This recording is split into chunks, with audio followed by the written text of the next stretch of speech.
Давай. Спасибо. Ой. Тихо, давай. В тези далечни времена, когато все още се случвали чудеса, живя един цар. Неговата най-малка дъщеря била такава ненавидна хубавица, че дори слънцето, което виждала много хубост по света, удивлява, що му греела лицето й. Близо до двореца на царя имала голяма тъмна гора, а в гората под една стара липа се глушило езеро. Царската дъщеря отива... Когато денят е бил в горе, царската дъщеря отива на прохладното езеро,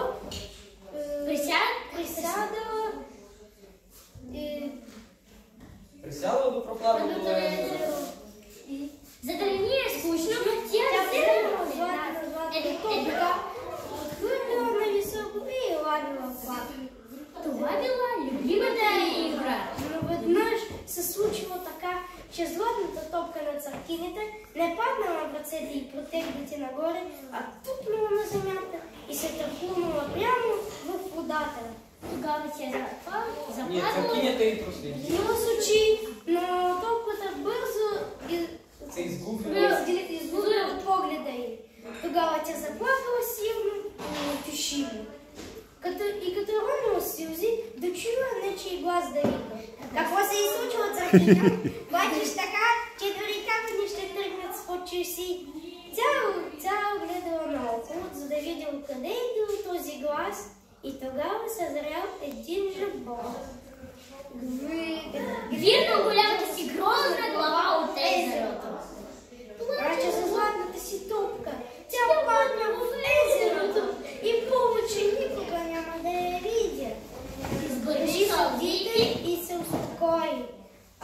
Аз биха могъл да ти помогна, но какво ще ми дадеш земя, ако извадя играчката ти от водата? Какво да си пожелаеш, драги жабок? Дрехите ми бистер и скъпоценните камъни, ако искаш, и златната корона, която нося на главата.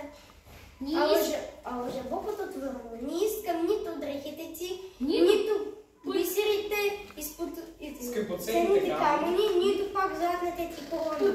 Но ако ме обикнеш и се приемеш за своето другар в игрите, ако ми позволиш да седи с теб на трапезата, да пие от чашата ти, да ям от златната ти паничка и да пия от чашата ти, да спия в леглото ти. Ако обещаеш всичко това, аз ще гмъгна в езеро и ще донесе златната ти топка.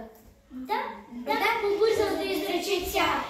Обещавам ти всичко това, само да донеси топката. Жабо, когато ще получи обещанието, дълбоко и днес след дълго се появил пак на първата мечта, като носил в уста топката, златната топка, която сложил на трава. на земята. На травата. Царската дъщеря обрадвала много видяла Отново хубавата си играчка. Взимала я от земята и се задивала Към двореца. Чакай, вземи си себе си. Аз не мога да чета като те. на празно плакал, На гласа да ни държи. без да чува думите му. Думите Тя бързо прекарала от дома и стала